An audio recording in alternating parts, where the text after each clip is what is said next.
Saudações! Eu gostaria de fazer aqui algumas reflexões. A primeira o primeiro conjunto de reflexões, na verdade, é porque a Rússia não vai perder essa guerra. Vamos listar aqui, resumidamente. O primeiro ponto é a gente considerar que toda guerra envolve uma enorme alocação de recursos. Você precisa ter uma capacidade industrial, uma máquina industrial muito grande, né, para dar conta de fazer uma guerra. E a Rússia tem uma enorme, inclusive que está trabalhando 24 horas por dia, em 3 turnos, 7 dias por semana. O Ocidente não tem. Os Estados Unidos não têm porque levaram as fábricas deles para a China, olha a ironia, para o Sudeste Asiático, para o Norte do México, para nações do chamado Terceiro Mundo. Os Estados Unidos não tem mais indústria. A própria transformação do Manufacturing Belt em Rust Belt, ou seja, o cinturão das indústrias, que era o Nordeste dos Estados Unidos e a região dos Grandes Lagos, em cinturão da ferrugem, e a própria desindustrialização do chamado Sun Belt. Não, o Sun Belt é a nova região industrial dos Estados Unidos. Não é nada. Vamos pegar a Apple, que é a maior empresa do mundo atualmente. Quantas fábricas vocês acham que a Apple tem? Deixa eu contar para vocês. Nenhuma. A Apple não tem nenhuma fábrica. Nenhuma fábrica. Ela subcontrata fábricas principalmente localizadas na China. Então os Estados Unidos não têm condição industrial de sustentar uma guerra. E a Europa, muito menos, porque além de ter feito o mesmo que os Estados Unidos, transferido fábricas inteiras para a China, para a Ásia e para outros países, ela não tem energia, dependia da Rússia, não tem gás, dependia da Rússia, não tem petróleo, dependia da Rússia, não tem matérias-primas, porque depende da Rússia. Então a situação da Europa é pior ainda que a dos Estados Unidos. Os Estados Unidos, pelo menos, ainda tem recurso, a grande quantidade de petróleo, de gás, um ou outro minério. Agora, e a Alemanha, maior potência industrial da Europa? Que minério a Alemanha tem? Que combustível a Alemanha tem? Nenhum. É um tigre de papel que dependia de matérias-primas e, principalmente, fontes de energia e combustível barato da Rússia. Então, como a OTAN vai fazer uma guerra se ela não tem condição para isso? Esse é o primeiro ponto. O segundo ponto é a questão de natureza tecnológica. A diferença entre a Rússia e mesmo alguns aliados da Rússia e os Estados Unidos, e aliados dos Estados Unidos, é grande e está crescendo. O que próximo do Belgorod os americanos têm? Certo? O Belgorod é uma máquina de destruir continentes, não países. Perfeito? Uma máquina de destruir continentes. Aí você fala, os Estados Unidos tem não sei quantas bombas atômicas, até a velha caduca da Inglaterra também tem. Gente, não adianta você ter bomba atômica se você não tem míssil capaz de levar ela até o alvo. Os mísseis dos Estados Unidos, e os melhores deles, a gente está falando, são no máximo supersônico. Certo? Fazem no máximo 5.000, 6.000 km por hora. Os mísseis da Federação Russa fazem 20, 25.000 km por hora. São mísseis hipersônicos, não tem como comparar. Não tem como comparar. Os melhores mísseis, e não são muitos dos Estados Unidos e da Inglaterra, podem ser interceptados por sistemas também hipersônicos, como S-500, S-550, A-235. E a Rússia, além disso, ainda tem sistemas a laser, com as quais ela está queimando satélites dos Estados Unidos, certo? Então, a comparação militar, a comparação econômica é amplamente desfavorável para o Ocidente. Além disso, a lei que o Putin aceitou ontem, sancionou ontem, né, que permite usar soldados estrangeiros nas forças russas, é aquilo que eu comentei longamente na live. Não é a questão de você colocar 100 mil árabes nas forças russas. Não, não. É muito mais complexo do que isso. Essa lei abre possibilidade para os soldados chineses lutarem sobre a bandeira russa. E aí nós não estamos falando de 100 mil árabes, não. Nós estamos falando de 5 milhões de pessoas, caso seja necessário. A China pode entrar no conflito sem entrar no conflito oficialmente. Pessoas voluntárias do Exército de Libertação Popular podem decidir se ele está pela Rússia. A mesma coisa o Afeganistão pode fazer. Países que têm muito a acertar com o Ocidente.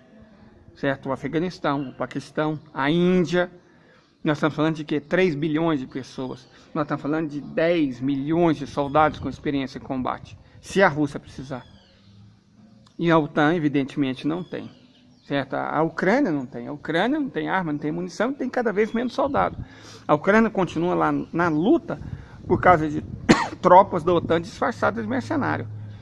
A Ucrânia está convocando mulheres de 40, 45 anos, homens de 50 anos. Essas pessoas não têm condição de lutar. Você dá 2 semanas de treinamento e coloca elas para lutar. Você está mandando elas para a morte, para o abate. É isso que a Ucrânia está fazendo. Então, sendo honesto aqui, não há como a Ucrânia vencer essa guerra. Não há como a Rússia perder essa guerra. Ah, mas a retirada. Gente, pelo amor de Deus. Os russos retiraram-se da capital e a queimaram, a incendiaram contra Napoleão. Napoleão venceu a guerra?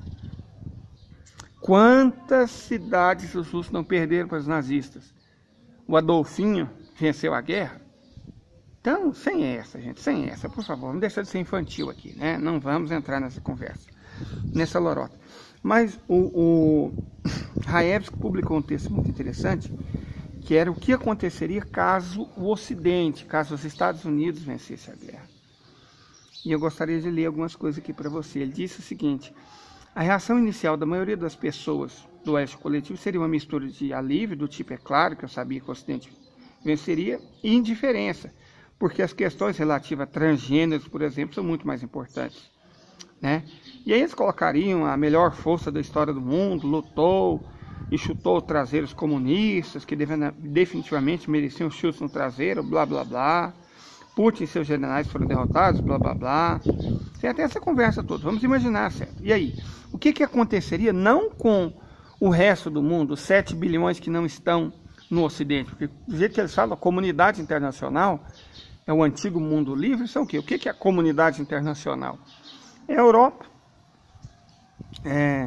Austrália, Nova Zelândia, América Anglo-Saxônica. E 2 cachorrinhos fraudiqueiros são nações asiáticas que estão ocupadas por tropas americanas. Japão e, em menor grau, Coreia do Sul. É o bilhão de ouro, né? É a comunidade internacional. Muito bem. A questão aqui, que é o palpite do Raevski, que eu concordo, é a seguinte. Minha opinião pessoal, isso é ele que está falando, é que após a derrota da Rússia, a derrota da China, por qualquer meio, seria a próxima. Quando isso acontecesse, todos os itens a seguir seriam decapitados e irrelevantes. BRIC, ACO, CSTO, tudo acabaria.